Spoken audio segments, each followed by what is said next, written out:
নমস্কার সকল দর্শক বন্ধুদেরকে অনেক অনেক স্বাগত জানিয়ে শুরু করছি আজকে জ্যোতিষ শাস্ত্র লাইভ ফোন ইন অনুষ্ঠান। একমাত্র আপনাদের জন্য, শুধুমাত্র আপনাদের জন্য আরো একবার এই লাইভ ফোন ইন অনুষ্ঠানে এসে উপস্থিত রয়েছেন বিশিষ্ট জ্যোতিষী, বাস্তুবিদ, হস্তরেখা বিশারদ, তন্ত্রখ্যাতি সম্পন্ন, 20 বছরের অভিজ্ঞতা সম্পন্ন, স্বর্ণপদক প্রাপ্ত ডক্টর অভিজিৎ ঘোষাল।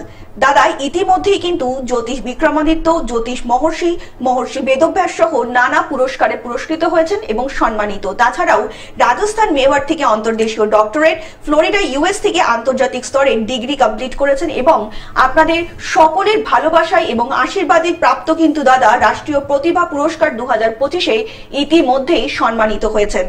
আপনারা প্রত্যেকেই জানেন আপনাদের জীবনে নানা রকম সমস্যা আসতেই থাকে। আমার আপনার প্রত্যেকের জীবনে সমস্যা ছাড়া কিন্তু আমরা কেউ নই, প্রত্যেকেই একটা সমস্যার মধ্যে রয়েছি এবং সেই সমস্যা থেকে যে বেরোবো, সেই বেরোনোর জন্য একটা নির্ভরযোগ্য একটা হাতের প্রয়োজন, একদমই ঠিক। আর সেই নির্ভরযোগ্য হাতটা হচ্ছে ডক্টর অভিজিৎ ঘোষাল। ডক্টর অভিজিৎ ঘোষাল মানেই কিন্তু আমার আপনার জীবনে একটা আমূল পরিবর্তন, আপনার সমস্যার যে কোনো রকম সমাধান একদম মূল থেকে নির্মূল। তো চলুন আজকের এই লাইভ ফোনের অনুষ্ঠানে আমরা আরো একবার স্বাগত জানিয়ে নেব ডক্টর অভিজিৎ ঘোষালকে। দাদা অনেক অনেক স্বাগত আজকে লাইভ ফোনের অনুষ্ঠানে। নমস্কার, গ্লোব টিভির সমস্ত দর্শক বন্ধুকে আজকের প্রীতি ও শুভেচ্ছা জানিয়ে আজকের প্রোগ্রাম আমি শুরু করছি। প্রথম কথা যেটা আমি বলে শুরু করব সেটা হচ্ছে অসতমা সদ্গময় তমসমা জ্যোতির্গময়। তো একই কথা, আমার কথাটা বারবার আমি রিপিটই করি যে আমরা চলুন সবাই মিলে হাতে হাত ধরে অন্ধকার থেকে আলোর পথে চালিত হই, যাতে আমাদের জীবনটা সুখ, সমৃদ্ধি এবং সৌভাগ্যে ভরে ওঠে। দাদা আমরা আগের দিন যে আলোচনাটা করছিলাম সেটা একটু শুরু করব বৃহস্পতির গোচর নিয়ে, কিন্তু তার আগে একটু জানতে চাইবো, আমরা তো সদ্য একটা ফলহারি অমাবস্যা পার করেছি এবং আমরা জানি সেখানে কিন্তু আপনাদের মন্দিরে একটা বিশাল ব্যস্ততার মধ্যে মানুষের কাটতে হয়, আপনাকেও থাকতে হয়। যদি সেই অভিজ্ঞতা একটু দর্শকদের সাথে একটু শেয়ার করেন। প্রথম কথা, ফলহারিণী অমাবস্যার দিন মানে থ্যাঙ্কস টু মাই অলমাইটি, যে আমার জগৎ জননী মা আমার মন্দিরে স্থাপিত হয়ে বসে আছেন, তো বলি মানে তার অশেষ কৃপা। আপনারা জানেন যে ওই দিনকে ওয়েদারটা খুব একটা ভালো ছিল না, কিন্তু দূর দূরান্ত থেকে ধরুন সেই মহেশতলা, এদিকে বাঁকড়াহাট, এদিকে বনগার কোল, তো বিভিন্ন জায়গা থেকে এদিকে বাঁশদ্রোণী, মানে এত দূর দূরান্ত থেকে মানুষ ওই দিনকে মন্দিরে গিয়ে ওই ফলদান করেছে। তো ফলহারিণী অমাবস্যার যে তাৎপর্য সেটা আমি আগেও বলেছি যে আমাদের যে কর্মফল সেটা ফলের মাধ্যমে মাতৃচরণে, মানে যেটা দুষ্কর্মের ফল সেটা ফলের মাধ্যমে মাতৃচরণে দান করা, এবং সেই দানের পরবর্তীকালে যে আমার যা অস্থিরতা, যা বাধাবিঘ্ন আছে সেগুলো যাতে মা কাটিয়ে দেয় সেই জন্য মায়ের কাছে প্রেয়ার করা, এবং একটা সংকল্পিত ফল সারা বছরের জন্য যে মা আমাকে আমার এই কাজটা তুমি উদ্ধার করে দাও, তো তার দরুন আমি তোমার পায়ে যে ফলটা দান করেছি সেই ফলটা আমি 1 বছর খাবো না। তো এইটা হচ্ছে ফলহারিণী অমাবস্যার মূল উদ্দেশ্য। এই দিনকে কি হয়েছিল যে শ্রীরামকৃষ্ণ মা শারদাকে মাতৃরূপে আরাধনা এবং পুজো করেছিলেন, তো এর একটা আলাদা গুরুত্ব আছে। তো ওই দিনকে বলি আমার মন্দিরে মানে যে আমি যে হোমের জায়গাটা করি তার পরিসরটা খুব একটা ছোট নয়, কিন্তু মানে অদ্ভুতভাবে লোকের ঢলে আমার মন্দিরে সেদিনকে তিল ধারণের জায়গা ছিল না। হ্যাঁ, এবং আমার যারা মন্দিরের, আমি বারবার বলি এই ভক্ত কথাটা আমি ইউজ করি না। হ্যাঁ, আমি মনে করি যে আমি যে আশ্রমটা চালাই তার সেটা একটা বৃক্ষস্বরূপ, তো আমি অনলাইন মানে অন ক্যামেরা বলছি, আমার এটা ধারণা, আমার নিজের একদম মানে মনোগত এটা চিন্তা যে সেই বৃক্ষের যদি আমি কাণ্ড হই, আমার মন্দিরে আসা সমস্ত ব্যক্তিবৃন্দ সেই একটা কাণ্ড মানে সেই বৃক্ষর এক একজন শাখা প্রশাখা। তো আমি ঈশ্বরের কাছে এই প্রার্থনা করি যে আমার ঝন্টি শীতলাকালী আশ্রম যে পরিবার সেইটা মানে দিনে দিনে বৃদ্ধিপ্রাপ্ত হোক, এবং আমি বারবার আপনাদের এইটুকুনি অ্যাসিওর করছি যে অ্যাজ এ জ্যোতিষ আমার কাছে আসতে হবে না, দাদা হিসেবে মনে করে আসুন, বন্ধু মনে করে আসুন, ফিলোসফার মনে করে আসুন, গাইড মনে করে আসুন। আমি চেষ্টা করব আপনাদের অস্থিরতা দূর করার, এবং আমি অন ক্যামেরা ওই দিনকে কিছু মানে চ্যানেল থেকে লোক আমার মন্দিরে এসেছিল, আমি ওনাদেরকেও এইটা বলেছি যে প্রদানের মালিক, যে দেওয়ার কর্মফল প্রদানের মালিক হচ্ছে জগৎ জননী, ঠিক আছে? তো আমি একটা জায়গায় আপনাদের একটা জায়গায় অ্যাসিওর করছি যে আমি আমার তরফে যে মানে আমাদের যে কর্মের রীতি আছে সেটা 99.99 হবে না, 100-এ 100 হবে। হ্যাঁ, এবং এটা আমি বুক বাজিয়ে বলি। যদি মনে করেন, আমি বারবার একটা কথা বলি যে আগে দেখুন, জানুন, বুঝুন, তারপরে ভরসা করুন। একদম। দাদা আমরা আজকে আসবো, একজন বন্ধু এসেছেন। নমস্কার, কে বলছেন? নমস্কার, আমি সুপ্রদত্ত বলছি। আমার সম্বন্ধে জানি। হ্যাঁ, নামটা বলবেন। মালবিকা সরকার। মালবিকা। মালবিকার জন্ম তারিখ বলুন। 20 ফেব্রুয়ারি 1995। 20 ফেব্রুয়ারি 1995। জন্ম সময় বলুন। সময় 8:40। রাত্রি 8:40। আচ্ছা, স্থান? কলকাতা। কলকাতা। বলুন, কি জানবেন? ওর বিবাহের ব্যাপারে কি সমস্যা সেটা আচ্ছা। দাদার প্রোগ্রাম দেখেন? আপনার নামটা কি বললেন দিদি? শুক্লা দত্ত। শুক্লা দত্ত। দাদার প্রোগ্রাম দেখেন? হ্যাঁ। কেমন লাগছে? ভালোই লাগে। অনেক ধন্যবাদ। আজকে পেয়েছেন, অনেক ধন্যবাদ। শুনুন। আচ্ছা, আপনার বললেন দিদির মেয়ে, তাই তো? আচ্ছা, আপনার দিদির মেয়ে যেটা প্রবলেম হয়েছে অষ্টমস্ত কেতু, এটা খুব খারাপ। আর চন্দ্ররাহু সংযুক্তি হয়ে আছে। আর প্রবলেমটা কোথাও হয়ে আছে, এর বিবাহকারক জায়গা তো এর একটা মিনিট দাঁড়ান, আমি আর কি দশাটা একবার দেখে নিই।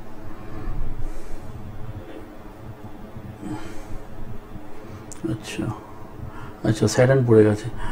আচ্ছা, এই মেয়েটার এখন চলছে স্যাটার্ন। আচ্ছা, আমি বলি এই যে মেয়েটার প্রবলেমটা কি হয়ে আছে। হ্যাঁ, যদি সপ্তম স্থানে শনি থাকে, বুঝলেন? যদি সপ্তম স্থানে শনি থাকে এবং সপ্তম স্থান শনি দ্বারা দৃষ্ট হয়, তাহলে তাদের বিবাহ হতে একটু বিলম্ব হয়। বুঝতে পেরেছেন কি বললাম? বুঝতে পেরেছেন? এদের বিবাহ হতে বিলম্ব হয়। তবে আমি বারবার বলছি, একটা কোনো ভালো জ্যোতিষকে দিয়ে না, এই মেয়েটার যেটা সবচেয়ে বড় প্রবলেম হয়েছে, এই বছরে বিয়ে হবে না। হ্যাঁ, কারণ এর মঙ্গল এমনিতে নিচস্থ এবং বর্তমানে এখনো মঙ্গল আপনার গোচরে নিচস্থ হয়ে বসে আছে। বুঝতে পেরেছেন? এই বছরটা ওর জন্য খুব একটা সুখকর হবে না। বারবার বলছি, এই মেয়েটা 7 তারিখ পর্যন্ত একে যেন একটু সাবধানে রাখা হয়। বুঝতে পেরেছেন? এর কিন্তু টুকটাক চোট পাওয়ার একটা সম্ভাবনা তৈরি হয়ে আছে। আর আরেকটু বিস্তারিত, 7ই জুন পর্যন্ত এই মেয়েটা একটু সাবধানে চলাফেরা করবে, একটু আগুন থেকে দূরে থাকবে আর রাস্তাঘাটে দেখে চলাফেরা করবে। এর রক্তপাত এবং অগ্নিজনিত একটা দুর্ঘটনার জায়গা আছে। একদম একদম। আর একটু বিস্তারিত যদি জানতে চান, তাহলে নিচে যে বুকিং নাম্বারটা যাচ্ছে দাদা, সেই বুকিং নাম্বারে কিন্তু যোগাযোগ করে নিতেই পারেন। অনেক ভালো থাকবেন। আপনাদেরকে আরো একবার জানিয়ে রাখি, যারা ডক্টর অভিজিৎ ঘোষালকে দেখাতে চাইছেন তারা বুকিং করুন 9836019619 নাম্বারে, এছাড়া 9140740228 নাম্বারে। এছাড়া দাদাকে আপনারা পেয়ে যাচ্ছেন কি ও ধামশিয়া জন্টি শীতলাকালী আশ্রমে, কোশালপালা, পাঁচলা জলাধার, ইন্ডিয়ান ব্যাংক থেকে ঠিক 5 মিনিটের দূরত্বে। এছাড়া আর একটা কথা বলার, সেটা হচ্ছে দেখুন, ভক্তবৃন্দের যে সকল ভক্তবৃন্দের গ্রহদোষ রয়েছেন, তাদের কিন্তু গ্রহদোষ নিবারণের জন্য কিন্তু দাদা প্রত্যেক অমাবস্যায় একটা হোম যজ্ঞ করে থাকেন। দাদার যে নিজস্ব মন্দির প্রাঙ্গণ আছে, সেই মন্দির প্রাঙ্গণে আপনারা গ্রহদোষ নিবারণের জন্য কিন্তু সেখানে চলে আসতেই পারেন। জীবনে বিপদ কিন্তু কখনো বলে আসে না, কিন্তু বিপদ আসলে আমরা কিন্তু ভয় পেলে চলবে না। সেই বিপদ থেকে তো উদ্ধার হতে হবে। সেই বিপদ থেকে উদ্ধার করার কিন্তু একজন ব্যক্তি, তিনি হচ্ছেন ডক্টর অভিজিৎ ঘোষাল, যিনি আপনার সমস্ত বিপদ থেকে, আপনার সমস্ত যে বিপদ আসছে কিংবা আসতে চলেছে, সেই সব কিছুকে কিন্তু মিলিয়ে মিশিয়ে দাদা একটা প্রতিকারের বন্দোবস্ত করে দেন, যাতে আপনার আগামী জীবনটা খুব সুন্দরভাবে চলে। দাদা, যেটা আমরা বলছিলাম যে বৃহস্পতির গোচর নিয়ে আপনি বলতে চাইছেন। বৃহস্পতির গোচর নিয়ে বলবো, তো তার আগে দর্শক বন্ধুদের আরেকটা জিনিস আমি শেয়ার করে রাখি। যারা গ্লোব টিভির মাধ্যমে আমাকে দেখছেন, আমার একটা ফেসবুক অভিজিৎ ঘোষাল নামে একটা ফেসবুক পেজ এবং আছে, প্রোফাইল আছে। তো তাতে প্রত্যেক দিন আমি মানে রাশি, যে প্রত্যেক দৈনিক রাশিফল, সেটা প্রত্যেক দিন আমি ওটায় মানে সম্পাদনা করি বা ছাড়ি আর কি। তো সেই জায়গায় যদি আপনারা মনে করেন যে আপনারা আজকের দিনটা আপনার কেমন যাবে সেটা আপনাকে জানতে হবে, তো দয়া করে একটু ওই প্রোফাইল বা পেজটা যদি ফলো করেন, তাতে আপনার দৈনন্দিন জীবনটা আমার মনে হয় একটু হালকা হবে এবং একটু সুখকর হবে। যদি আপনি বুঝতে পারেন যে আজকে আমার ভালো আছে বা আজকে আমার মন্দ আছে, সেটা যদি আপনার আগাম মানে সেই সতর্কতাটা থাকে, যেমন আজকে যেমন ওয়েদার বলছে আজকে খারাপ হবে, তো আগাম সতর্কতা অনেক দিন আগে থেকে আমাদের দিয়ে রেখেছে যে আজকে ওয়েদারটা খারাপ হবে। তো আপনি দৈনন্দিন জীবনে চলতে গেলে যদি আপনি ভাবেন যে আজকে দিনটা আমার জন্য ভালো নয়, তাহলে আমরা সৎ কাজগুলো আজকে করবো না, ঠিক আছে? আমি একটু নিজেকে ওই দিনকে গুটিয়ে রাখবো। আর যদি দেখেন যে না আজকে আমার পাওনা প্রাপ্তি যোগ আছে, তাহলে সেদিনকে আমার কাজগুলো আমি করব, ঠিক আছে? তো একটু চেষ্টা করবেন, যদি পারেন আমার ওই ফেসবুক প্রোফাইল বা পেজ অভিজিৎ ঘোষাল নামে আছে, ABHIJITGHOSAL, একটু ফলো করবেন, তাতে আমার মনে হয় আপনারা একটু সুরাহা পাবেন। তো বলি বৃহস্পতির গোচরে, প্রথম কথা বলি বৃহস্পতির গোচরে আমি রাশি ভিত্তিক বলবো, বৃহস্পতি দেব অলরেডি গোচর করে দিয়েছেন এবং বৃহস্পতি এই সময় অতিচারী হয়ে বসে আছেন। তো বৃহস্পতির গোচরে আমি কটাগুলো মানে কথা বলবো, সেটা হচ্ছে মেষ রাশি ভিত্তিক, মানে রাশি ভিত্তিক পরপর আমি বলে যাব, সেগুলো যার যা রাশি একটু দয়া করে মিলিয়ে নেবেন। বৃহস্পতির গোচরে মেষ রাশি থেকে ধরলে বৃহস্পতি এখন আছে মিথুনে, তো বৃহস্পতির গোচরে এই মেষ রাশি যদি হচ্ছে, সেখান থেকে মিথুন হচ্ছে তৃতীয় ভাব, ঠিক আছে? তাহলে যাদের মেষ রাশি তাদের ইতিবাচক কি হবে? ইতিবাচক হবে বন্ধু এবং ভাই বোনদের সহযোগিতা, ধর্মীয় যাত্রা, ব্যবসায় উন্নতি হবে। আর নেতিবাচক কি হবে? অলসতা বৃদ্ধি হবে, কর্মজীবনে বাধা আসবে। ডিসেম্বর মাসের মধ্যে কোনো যদি সম্পর্কে আমরা থাকেন, সেই সম্পর্কের মধ্যে তিক্ততা থাকবে। উপায় কি? যাদের বৃহস্পতি খারাপ তারা দয়া করে পোকরাজ ধারণ করবেন। দাদা আমরা আলোচনা আসবো, একজন বন্ধু এসেছেন। নমস্কার, কে বলছেন? হ্যালো হ্যালো, হ্যাঁ নমস্কার, কে বলছেন? হ্যাঁ বলুন, কে বলছেন? ম্যাডাম টিভির ভলিউমটা একটু মিউট করে দিন, ফোনে শুনুন। আচ্ছা আচ্ছা বলুন, নামটা বলুন, কে বলছেন? হ্যাঁ মানে কার সম্বন্ধে জানবেন আপনি? ছেলের নাম বলুন। আচ্ছা, তারিখ বলুন। হ্যাঁ 18 জুলাই, তাই তো? 2রা জুলাই। আচ্ছা, সন্ধে 6:30। 1999 বললেন না? হ্যাঁ হ্যাঁ, সন্ধে 6:30। জন্মস্থান বলুন। কল্যাণী। কি জানবেন ছেলের সম্বন্ধে? কেরিয়ারটা তো ম্যাডাম অনেকটা ভাস্ট, যে কোনো একটা প্রশ্ন করুন, এটা তো লাইভ ফোন ইন অনুষ্ঠান। হ্যাঁ মানে কেরিয়ারে কি জানতে চাইছেন? আচ্ছা আপনি শুনুন, দাদা বলছেন। কল্যাণী নদিয়া না? হুম।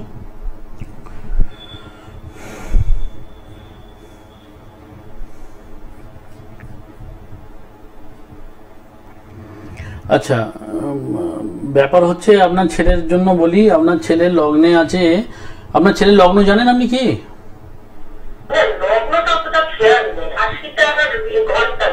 রাশিটা বলুন। হ্যাঁ ঠিক আছে। আচ্ছা, ওর কর্কট লগ্ন আর মকর রাশি। হ্যাঁ আচ্ছা, কর্কট লগ্ন মকর রাশি। তো কর্কট লগ্নে রাহু থাকলে এর ডিসিশন মেকিং এ ভুল হবে ম্যাডাম। হ্যাঁ বুঝতে পেরেছেন? আর এর দশমে কর্মস্থানে বৃহস্পতি শনিযুক্ত হয়ে বসে আছে, কর্মপতি মঙ্গল এর চতুর্থে বসে আছে। কর্ম পেয়ে যাবে, বাট একটুখানি রোগড়ে পাবে, মানে একটু ডিলে হবে, সহজে পাবে না। হ্যাঁ মানে 2বার 3বার 4বার চেষ্টার পরে এই কর্মটায় প্রাপ্তি হবে, বুঝতে পেরেছেন? এই বছরে হওয়ার চান্স খুব একটা নেই ম্যাডাম। এই বছরের শেষের দিকে হতে পারে, মানে এই যে ফেজ চলছে এখন হবে না ইমিডিয়েট। কি বললো বুঝতে পেরেছেন? পুজোর পরে একটা যোগাযোগ আসবে আর কি, বুঝতে পেরেছেন? হ্যাঁ পুজোর পরে একটা যোগাযোগ আসবে, তবে এই মুহূর্তে মানে এই যে ফেজটা চলছে এক্ষুনি হবে না।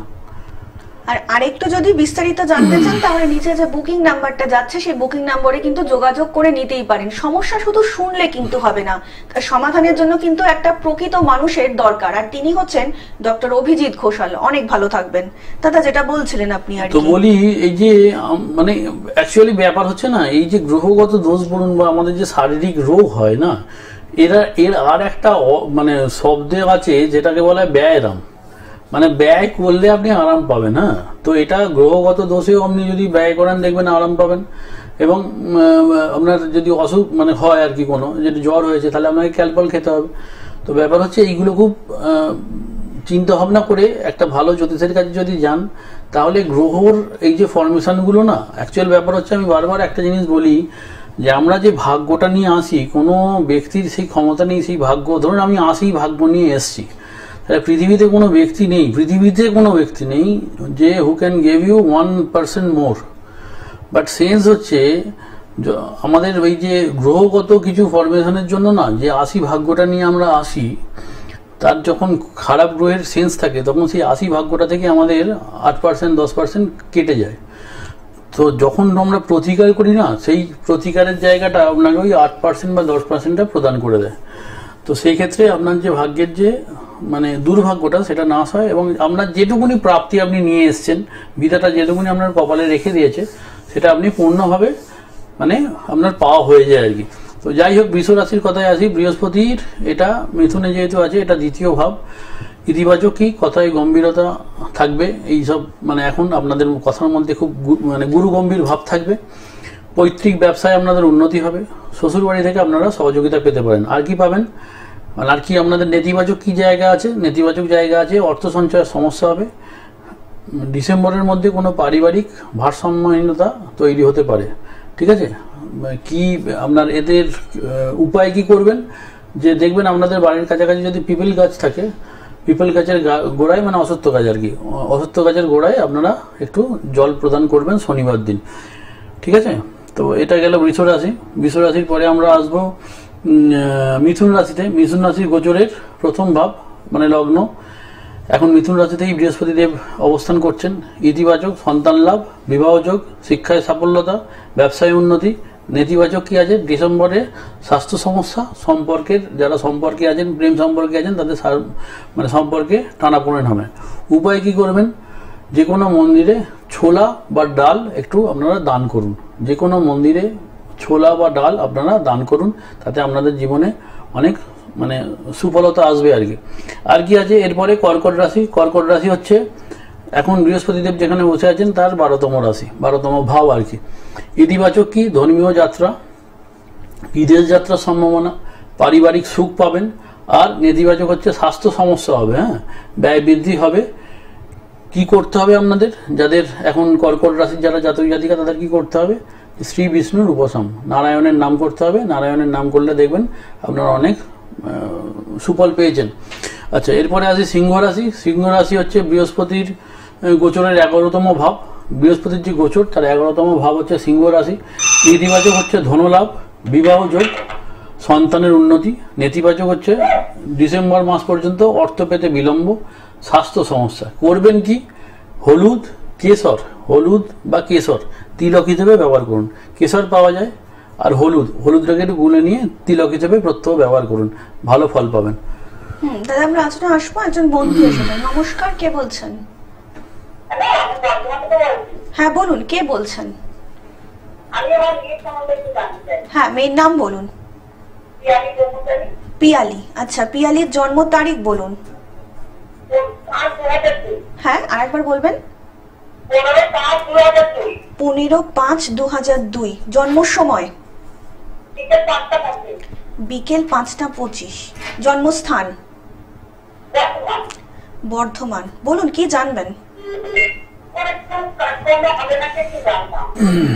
আচ্ছা, কেরিয়ার সঙ্গত প্রশ্ন তো। আচ্ছা, আগে আমি প্রথম কথা বলি, এই মেয়েটার যেটা সবচেয়ে বড় হয়েছে, বড় যেটা দোষ হয়ে আছে, এর পূর্ণ কালসর্প হয়ে আছে। হ্যাঁ, বুঝতে পেরেছেন? এর পূর্ণ কালসর্প হয়ে আছে। কোনো ভালো জ্যোতিষকে দিয়ে এই কালসর্পটা কাটান। আর এর সমস্ত কিছু যেহেতু মানে এর লগ্নগত সমস্ত গ্রহগুলো লগ্নে, এই মানে আমার দেখা একটা রেয়ারেস্ট ছক। হ্যাঁ, এটা আমার দেখা একটা রেয়ারেস্ট ছক, এটা বারবার বলছি। তো যেহেতু সমস্ত গ্রহ ওর লগ্নে আছে আর কি, তো এই ক্ষেত্রে ওর কিন্তু উত্থান পতন জীবনে প্রচুর হবে, বুঝতে পেরেছেন? কখনো খুব ভালো কাটবে, কখনো খুব খারাপ কাটবে। কি বললাম বুঝেছেন?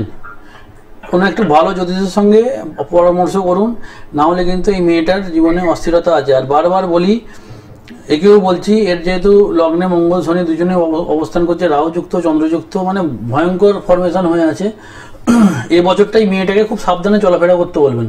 এই বছরটা ওর জন্য প্রবলেমেটিক হতে পারে, দৈহিক কোনো চোটাঘাতের সমস্যা আছে। একদম একদম। আর একটু বিস্তারিত জানতে কিন্তু আপনি যে হ্যাঁ বুকিং নাম্বারটা আছে সেখানে ফোন করে নিতে পারেন। হ্যাঁ বলুন, আর কি বলছেন বলুন। এটা কি করে কাটানো যাবে? না, এটা এইভাবে হবে না, একটু আমার ওই নাম্বার যে যাচ্ছে তাতে ফোন করুন, আমার মনে হয় তাতে ভালো হবে। হ্যাঁ একদম একদম, অনেক ভালো থাকবেন।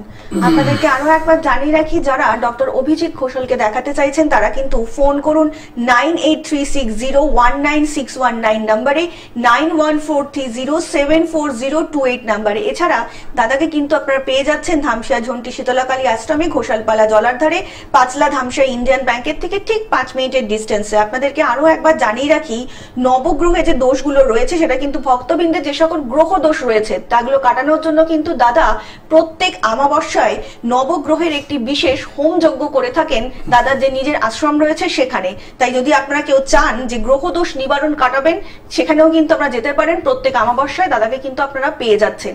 দেখুন, আপনাদের জীবনে সমস্যা কিন্তু আসতেই থাকবে, সেই সমস্যা কিন্তু ভয় পেলে চলবে না। সেই সমস্যা থেকে তো উদ্ধার হতে হবে, সেই সমস্যা থেকে বেরিয়ে আসতে হবে। সেই সমস্যা থেকে বেরিয়ে আসার কিন্তু একটাই জায়গা, ডক্টর অভিজিৎ ঘোষাল। আপনার একটা ফোন কল কিন্তু আপনার জীবনের সমস্যা আর আপনার জীবনের সমস্যা নয়, সেটা সম্পূর্ণ দাদা কিন্তু নিজের দায়ভারের মধ্যে নিয়ে নিচ্ছে, যতক্ষণ না পর্যন্ত সেই সমস্যা থেকে আপনারা মুক্তি পাচ্ছেন। তার জন্যই কিন্তু ডক্টর অভিজিৎ ঘোষাল। অভিজিৎ ঘোষাল মানেই কিন্তু একটা নির্ভরযোগ্য জায়গা। তাই আপনারা কিন্তু নিচে যে বুকিং নাম্বারটা যাচ্ছে সেই বুকিং নাম্বারে কিন্তু অবিলম্বে ফোন করে যোগাযোগ করে চলে আসতেই পারেন। নিজের কিংবা নিজের প্রিয়জনের যেসব সকল সমস্যাগুলো রয়েছে সেই সমস্যা থেকে মুক্তির জন্য, সেই মুক্তির একটাই জায়গা, সেটা হচ্ছে ডক্টর অভিজিৎ ঘোষাল। দাদা সিংহ রাশিটা আমরা একটু বলছিলাম আর কি, তারপরে সিংহ রাশির পরে এরপর আমরা আসবো কন্যা রাশিতে। কন্যা রাশিতে বৃহস্পতির গোচরের দশম ভাব। ইতিবাচক কি? ধন সঞ্চয়ের প্রচেষ্টা বৃদ্ধি পাবে, কিছু আমরা সঞ্চয় করব সেই প্রচেষ্টাটা বৃদ্ধি পাবে। পিতামাতার স্বাস্থ্যের উন্নতি করবে। নেতিবাচক হচ্ছে অতিরিক্ত আত্মবিশ্বাসে কর্মক্ষেত্রে সমস্যা দেখা দিতে পারে, কর্মক্ষেত্রে ঝামেলা ঝঞ্ঝাট হতে পারে। কি করবেন? প্রত্যেক দিন আপনার যে গৃহমন্দির আছে, ঠিক আছে, সেখানে দেশি ঘিয়ের আপনারা প্রদীপ জ্বালান। ঠিক আছে, এটা গেল কন্যা রাশি। কন্যা রাশির পরে আমরা আসবো কি বলে তুলা রাশি। তুলা রাশিতে আছে বৃহস্পতির গোচরের নবম ভাব। ইতিবাচক, ধর্মীয় বিশ্বাস বৃদ্ধি পাবে, সন্তানের সুখ পাবেন, শিক্ষায় সাফল্য আসবে। আর কি, অক্টোবরের মধ্যে কর্মক্ষেত্রে অশান্তি বিভ্রান্তি সৃষ্টি হতে পারে, এটা হচ্ছে নেতিবাচক দিক। উপায়, বৃহস্পতিবার দিন নিরামিষ করুন। বৃহস্পতির পুজো পাঠ যদি পারেন বৃহস্পতিবার দিন সেদিনটা শুরু করুন। এরপরে আসছে বৃশ্চিক রাশি। বৃশ্চিক রাশি বৃহস্পতির গোচরের অষ্টম ভাবে আছে। ইতিবাচক কি? আধ্যাত্মিক উন্নতি, হঠাৎ ধনলাভ, বিদেশ যাত্রা।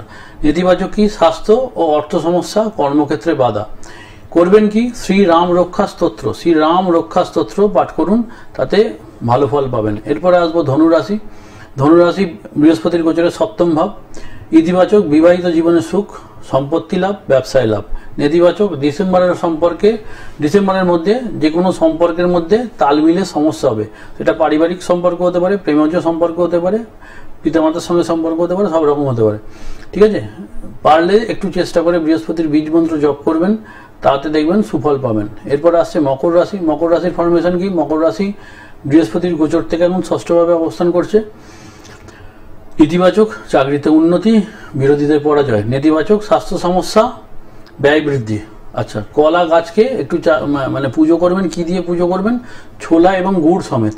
কলা গাছের গোড়ায় বৃহস্পতিবার একটু ছোলা আর গুড় রেখে আসবেন, এতে আপনাদের ভালো হবে। এরপর আসছি কুম্ভ রাশি। কুম্ভ রাশির কি বলছে? বৃহস্পতির গোচরের পঞ্চম ভাব। ইতিবাচক, ধনলাভ, সন্তান সুখ, শিক্ষায় সাফল্য। নেতিবাচক, ডিসেম্বরের মধ্যে প্রেম ও অর্থ সমস্যা, স্বাস্থ্য সমস্যা। বিষ্ণু সহস্রনাম পাঠ এর হচ্ছে উপায়। লাস্ট হচ্ছে যে রাশি সেটা হচ্ছে মীন রাশি। বৃহস্পতির গোচরের চতুর্থ ভাব। ইতিবাচক, কর্মক্ষেত্রে সাফল্য, আয়ুষ্কাল বৃদ্ধি। নেতিবাচক, পারিবারিক সমস্যা, ব্যয় বৃদ্ধি। ডিসেম্বরের মধ্যে মানসিক চাপ সৃষ্টি হতে পারে। উপায়, বৃহস্পতির বীজ মন্ত্র জপ করুন। তো আপনাদের যে রাশিগুলো আমি বললাম, যার যার রাশি তার সেইগুলো যদি যে উপায়গুলো বললাম একটু পালন করে চলুন, দেখবেন বৃহস্পতির যে এখন নেগেটিভ ভাব তা থেকে আপনারা উদ্ধার হতে পারবেন। ঠিক আছে দাদা, আজকের মতন সময় আমাদের কাছে একদমই শেষ। আপনাদের সঙ্গে আবারও দেখা হবে আগামী পর্বে। সকলে অনেক ভালো থাকবেন। নমস্কার। নমস্কার।